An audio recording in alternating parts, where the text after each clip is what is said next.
ce qu'on appelle classiquement la philosophie moderne, c'est cette période qui va grosso modo de Descartes à Hegel, qui donc, si je puis dire, est le développement de l'histoire de la philosophie du XVIIe siècle, l'époque de Descartes,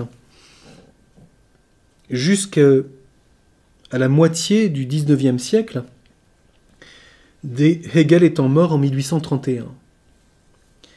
Et il est vrai que après cette période de la philosophie moderne, on verra comme un éclatement de la philosophie, ce qu'on a appelé la postérité hegelienne, aussi bien de droite que de gauche. On parle des hegeliens de droite, des hegeliens de gauche, et qui vont, nous y reviendrons ultérieurement, se développer dans différentes, j'allais presque dire, applications de la méthode hegelienne, mais marquées par cette réflexion dont le système et la méthode dialectique sont la clé.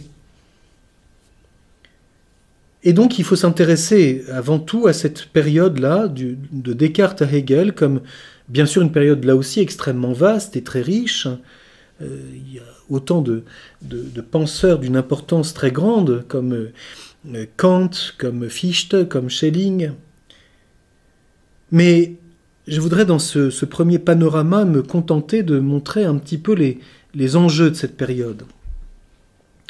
Étienne Gilson, que j'évoquais dans une causerie précédente, a dans un ouvrage qui s'intitule « Index scolastico-cartésien » montré que Descartes utilise encore le langage de la scolastique décadente et donc demeure un héritier de cette pensée. À tel point qu'on sait bien qu'il y a des versions des œuvres de Descartes en latin et ensuite en français. C'est intéressant que Descartes nous montre lui-même ce passage, les textes latins et les textes français. Et donc, jusque dans la langue elle-même, il utilise quelque chose qui présuppose un héritage extrêmement dense et, on peut le dire, lourd à assumer, de toute la pensée théologique et scolastique. Et Gilson souligne, dans ce petit ouvrage, qu'en reprenant les mots de la scolastique, Descartes leur donne, dans sa philosophie, un sens qui peu à peu est différent. Il y a donc bien, je dirais, un basculement. Descartes, il le dit clairement lui-même, a voulu se séparer de l'influence de la théologie, dont on a vu dans cette période qui précède la période moderne proprement dite, combien elle est complexe et pour une part torturée, y compris avec cette apparition de la réforme protestante dans les terres premièrement de langue allemande. Cependant, il y a bien un tournant, en ce sens que Descartes se situe explicitement en dehors de la lumière propre à la foi, et veut, au fond, c'est son épître dédicatoire dans les méditations qui le fait comprendre, qui le dit explicitement, il veut réaliser une apologétique philosophique.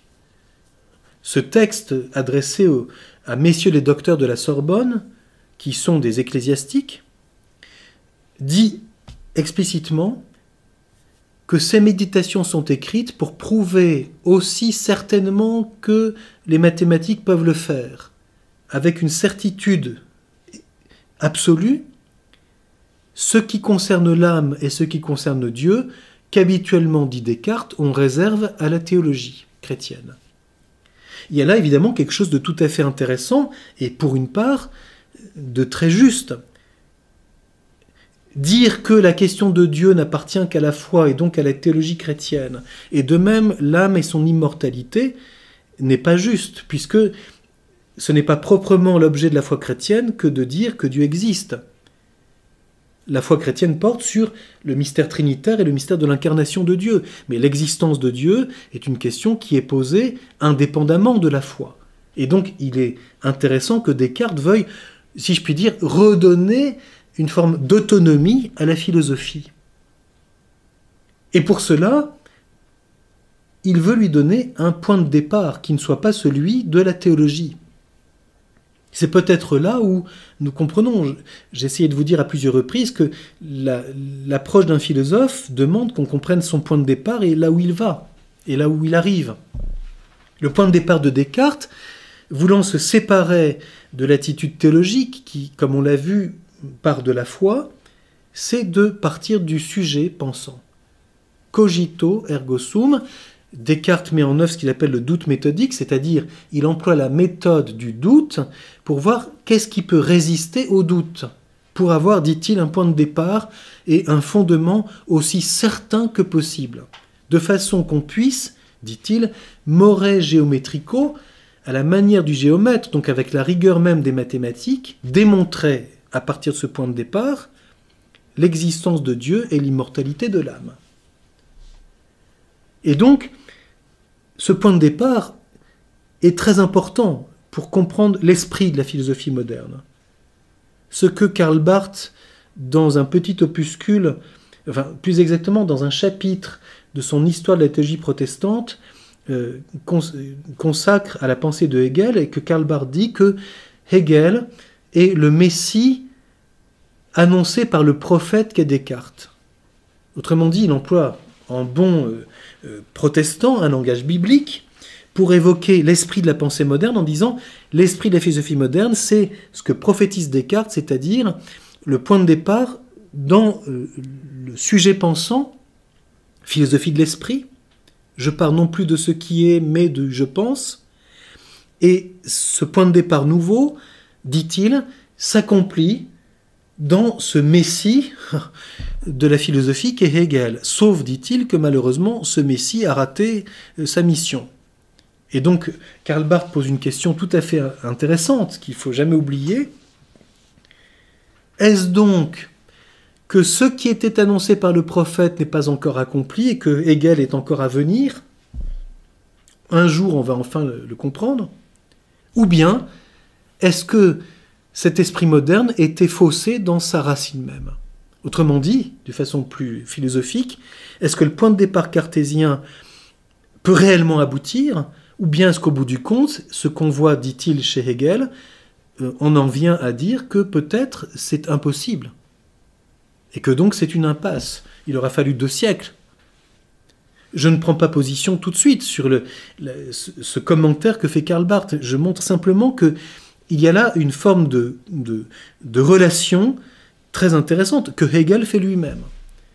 Hegel, dans son Histoire de la philosophie, que nous avons évoquée dans une conférence précédente, quand il aborde la pensée de Descartes, il dit « Descartes, ce héros de la philosophie, avec lui, la philosophie peut enfin retrouver son élément, enfin nous pouvons dire terre. On a fait une très longue traversée dans les eaux de la théologie, enfin on retrouve la terre philosophique, c'est Descartes parce qu'il dit cogito. » Et, dit Hegel, il a posé en principe la décision de penser.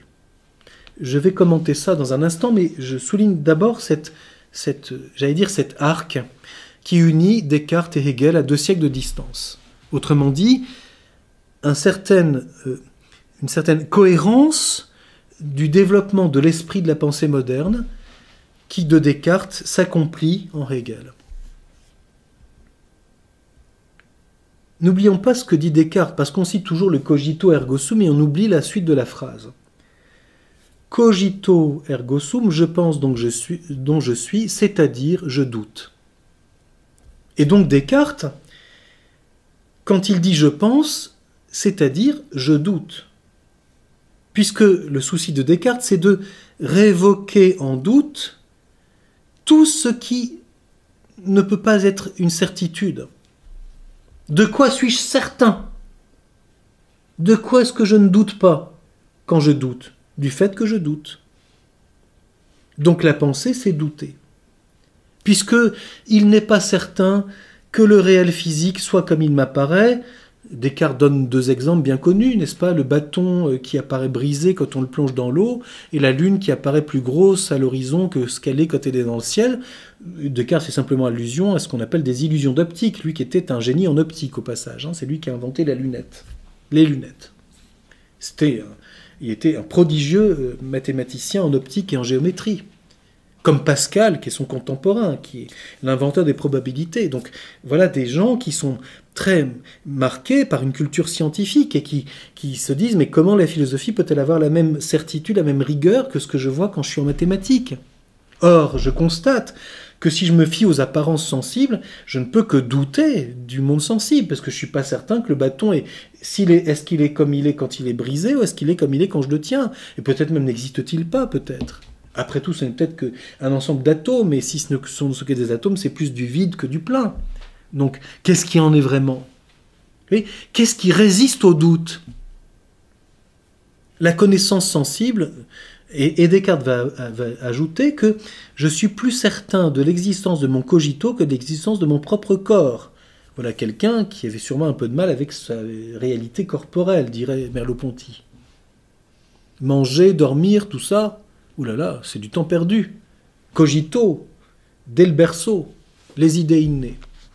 Je suis un être pensant, et j'ai des idées innées qui ont été mises en moi par celui qui est le créateur du monde et de mon esprit. Martial Guéroux, un des grands commentateurs de Descartes dans les années 60-70, a dit cette chose tout à fait remarquable, c'est qu'avec Descartes, pour la première fois, Dieu n'est plus celui que l'on cherche à contempler, comme dans la position théologique, même avec tous les avatars que nous avons évoqués. Mais il devient le garant de la certitude de la pensée philosophique. Donc ça n'est plus Dieu, c'est une idée. C'est ce qui fera dire à Sartre, bien plus tard, que dans la logique de sa pensée, Descartes, en réalité, est athée. Parce que si Dieu est une idée qui est garant d'un système philosophique, ça n'est pas Dieu. Donc Descartes fonctionne sans Dieu, ce qui ne veut pas dire qu'il est athée dans sa subjectivité, mais que peut-être son système est en dehors de Dieu, ce qui de fait est une autre question. Nous reviendrons sur cela, c'est une question tout à fait passionnante. Ce passage de l'ontologisme, n'est-ce pas, que Kant refusera, que Hegel reprendra, et à quoi s'opposeront de façon très radicale les idéologies athées qui naissent au XIXe siècle, qui sont des anti-ontologismes, c'est-à-dire qui refusent que sans le dire, Dieu soit le point de départ d'une pensée philosophique. Et c'est ça en réalité qui est chez Descartes, c'est que si je pense et je doute, il faut bien qu'il y ait un garant de ma certitude. Et c'est là où Dieu est posé, en fait, comme le point de départ masqué, prodeo larvatus, j'avance masqué, dit Descartes, larvatus prodeo, j'avance masqué, parce que peut-être que ce qui est masqué, un Dieu caché, c'est qu'en réalité Dieu est présent au point de départ, bien qu'on veuille un point de départ qui ne soit pas théologique. C'est pourquoi Gilson a pu dire que, en réalité, il se sert de toute la dimension scolastique, mais est-ce que son point de départ est suffisamment vrai? Ça reste le sujet face à Dieu, et Dieu n'est plus celui que je contemple, mais le garant de mon cogito, des idées innées, qui fait que quelque chose résiste à mon doute, la certitude que je suis, parce que je doute, je pense, c'est-à-dire je doute. De quoi puis-je ne pas douter? C'est que je doute.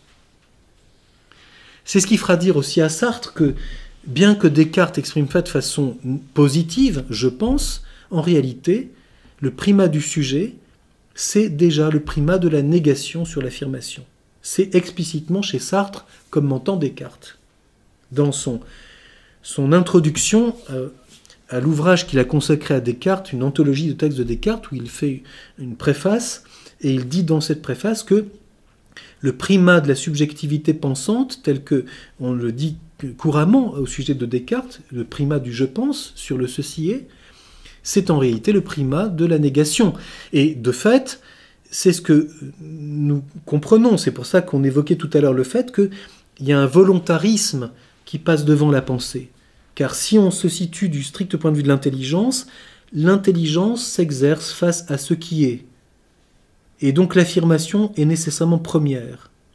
Ceci est, et la négation est un être de raison. Si je décide que la pensée est avant l'être, c'est un acte de la volonté qui passe subjective qui passe avant le réalisme de l'intelligence. Et donc Descartes, en réalité, c'est la décision de mettre la pensée avant l'être. Et ceci est explicite chez lui.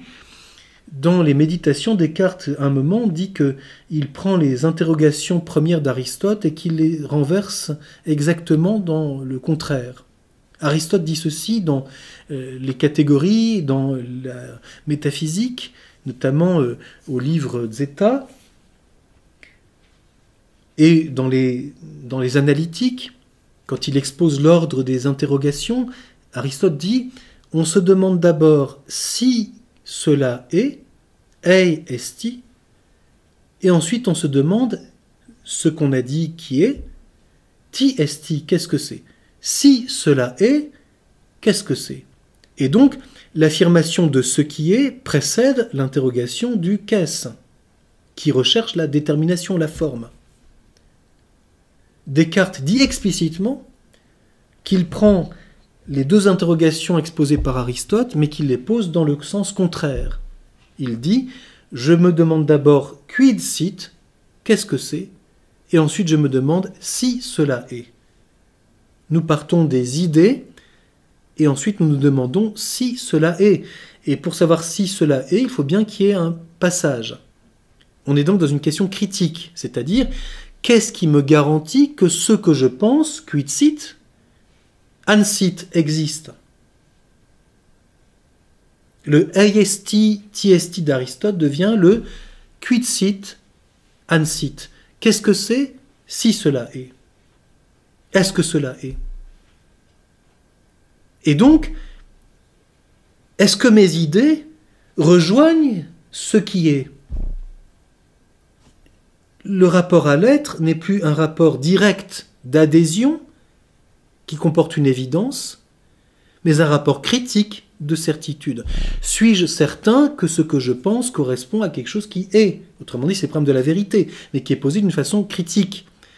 Et pour Descartes, l'intermédiaire, c'est Dieu, qui a mis en moi ces idées et qui est le créateur du monde physique, de la réalité extérieure à moi. Et nous retrouverons cette manière de poser le problème de la vérité de façon critique dans toute la pensée moderne. Chez Kant, ce sera les formes a priori, le noumen demeure inconnaissable, etc. Je ne rentre pas dans tous les développements pour le moment. Mais il faut bien comprendre cela. Et peut-être ceci vient-il du fait que la pensée moderne doit trouver son fondement. Donc elle a une question critique à la base extrêmement forte, parce qu'il faut bien arriver à se libérer du carcan théologique. Et donc, critiquement, on se demande comment est-ce possible de penser sans la foi, indépendamment de la théologie. Et d'autre part, on a, si je puis dire, en concurrence et en modèle, en rigueur devant nous la connaissance mathématique et scientifique, la philosophie peut-elle être au même niveau? Il faut prouver Dieu more géométrico, aussi certainement que les mathématiques ont une certitude.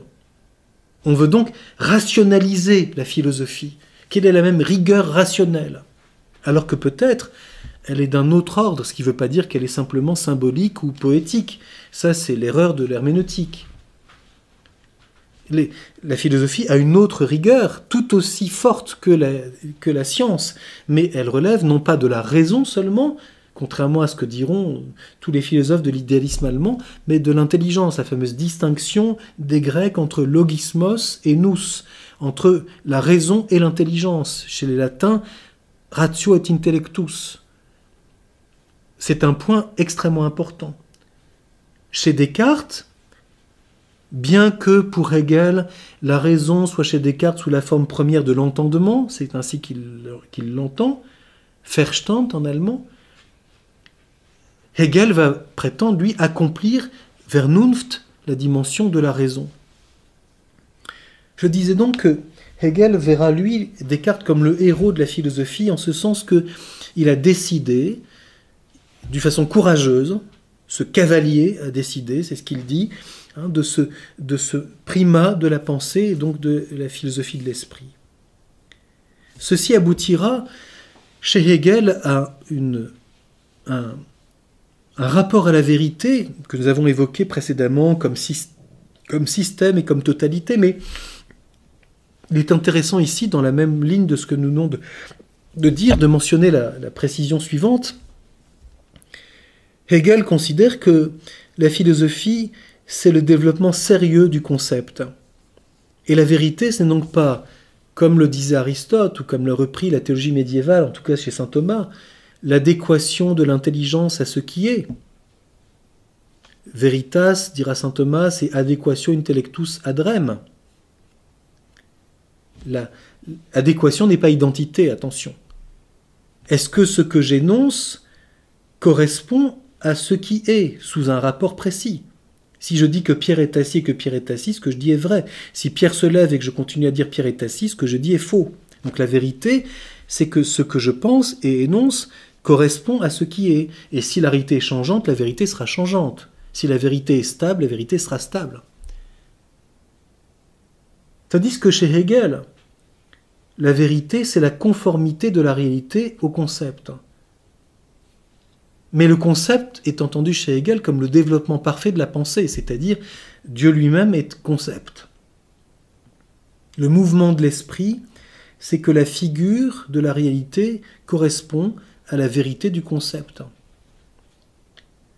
Alors nous reviendrons sur tout cela comme un renversement dont nous avons vu qu'il prend sa source très lointaine et de façon très complexe dans la deuxième partie de la théologie médiévale qui se tourne déjà vers ce qu'on a appelé la Renaissance.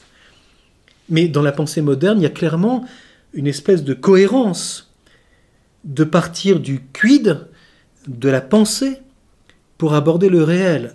Et donc, forcément, il y a aussi cette confrontation avec l'herméneutique qui est l'interprétation du réel, avec toujours en toile de fond, et si je puis dire, non pas en rivalité, quoique chez certains peut-être, mais en tout cas en parallèle, en discussion, voire en admiration réciproque, ou en jalousie peut-être aussi, les rapports entre la philosophie et la science moderne. Il me semble que nous devons dire ensuite que cette période s'achève avec le système hegelien. Il y a ensuite une forme d'éclatement, et nous y reviendrons dans la suite.